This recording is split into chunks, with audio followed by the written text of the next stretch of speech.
We're here in Canary Wharf. SAI Global have been at the Gartner Security and Risk Management Summit for the last 2 days. We've been having conversations with clients and potential clients about integrated risk management, and we thought it was the perfect opportunity to get some time with Rob Van Straten, who leads SAI Global across EMEA and Asia Pac. We're looking forward to hearing what he's got to say. Hi Rob. Hey Lee. How was the conference in London the last 2 days? It was excellent. A lot of interesting topics were discussed. We had great interest in our offerings. It was good to see a lot of old friends. So yeah, happy to be here in London, participate in the conference, and now I'm here with you. Well, no, thank you for sparing some time this afternoon. I mentioned earlier that today was an opportunity to talk more in depth about integrated risk management. Yeah. And more importantly, what it means to you, but also our clients and also our potential clients. First, IRM as the abbreviation for Integrated Risk Management. You could say it's the successor of what we used to call GRC, or Governance, Risk and Compliance. I think the main difference is that governance, risk and compliance sort of assumes that that's three equal topics, yes. While integrated risk management is about the same subjects, but it suggests that we should all take a risk-based view on the GRC world. Right, okay. Now that makes complete sense. And I've been having a lot of conversations over the last few months and years, and there's a lot of point solutions out there trying to address the old GRC point of view. How do you see that working in the IRM situation and marketplace? Yeah, so first of all, there's nothing wrong with a point solution. So if there's a group that wants to automate their processes, whether it's risk management or compliance or audit, information security or what have you, that's perfectly all right. The same software vendors that were the GRC leaders, including Yep. us, are now the IRM leaders. So Absolutely. the technology evolves. It's more that the view on how to use technology is different. And also IRM is more about open architectures, okay, where you pull in data from other sources, and then by combining data, the value of your risk management programs accelerates. And that's an area that's close to my heart over the years.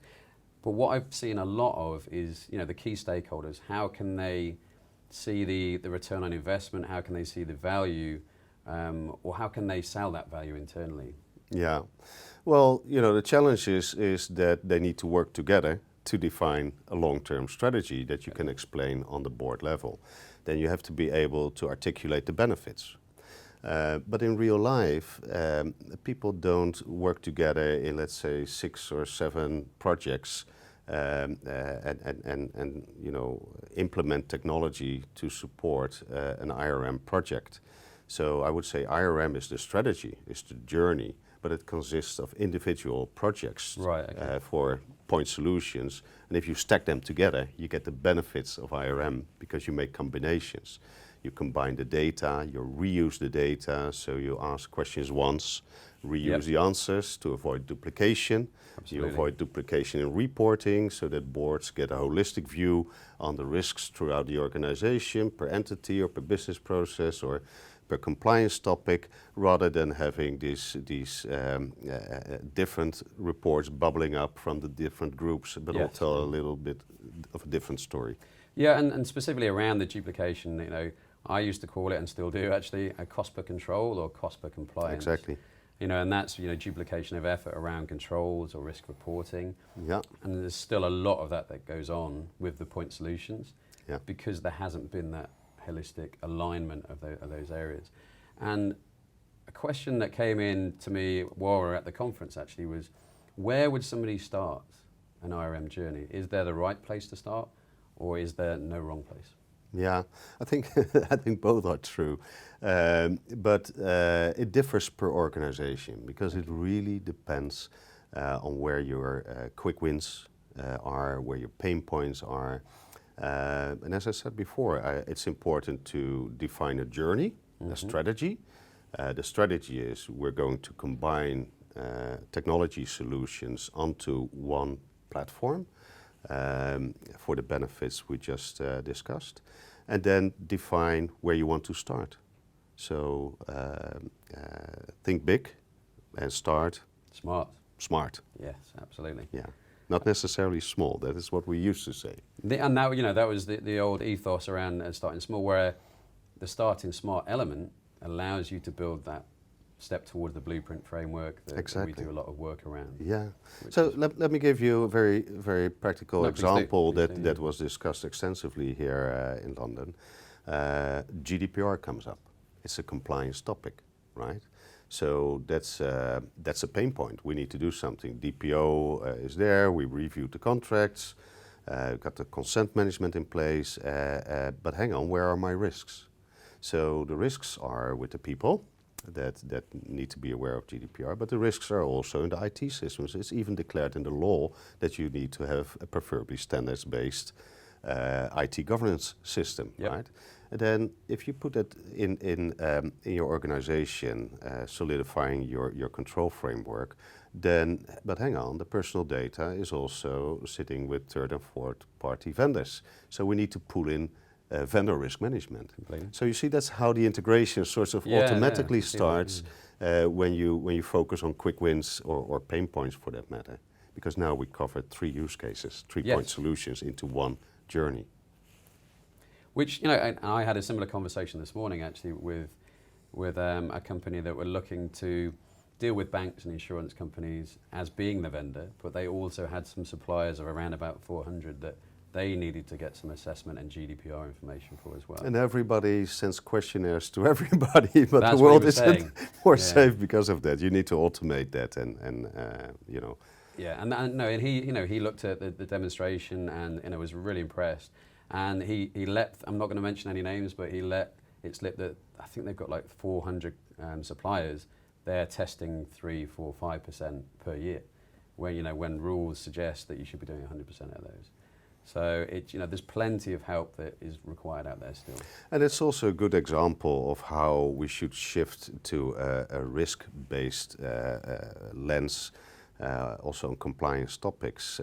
So when you look at the consequence of loss or theft of personal data, the reputational risks are much higher than the fines, even if these fines are, pretty substantial. Yes, absolutely. And that with our ethical and compliance stance at SAI as well, it's something that I'm seeing a lot of around, protection of brand, specifically around AML, code of conduct, and also with the modern slavery, which touches on the third party that we spoke about before, requirements as well. So you pull in more compliance topics into that vendor risk management. Absolutely. That's exactly the reason why groups should work together, define a strategy, and then still can implement technology to support their daily processes.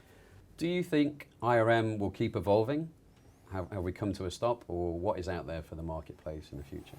Yeah, I think it's an evolution, and it's accelerating. People continuously are aware that we should stop building risk management and compliance use cases in isolation to avoid the duplication and what we just spoke about. But also there are financial drivers. There's a little bit of complexity of who owns the IRM budget. Right, okay. So what you see in real life is you start somewhere with one group, then another group is added, and the budget sort of goes hand in hand with the rollout of technology. But when you look at the financial justification of IRM, so you go to the board to say, we have this strategy, this is the order of implementation, we focus on the pain points and the quick wins, but here's the financial justification. Then you got the intangible benefits, which is really the efficiency gains, the reduction of the burden of compliance and all of that. The efficiency gains within the risk teams, the compliance teams, because they have better tools, better reporting tools, and they can make use of all the data available.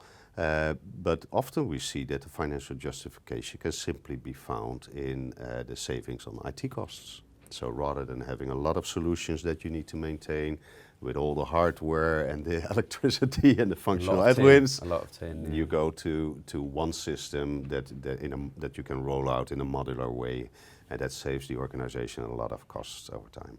Yeah, and as you know, myself and my team have spent a lot of time with clients working on the ROI, and helping them build those business cases, which boards need to see nowadays, especially with, as you mentioned, the changing strategy that needs to happen.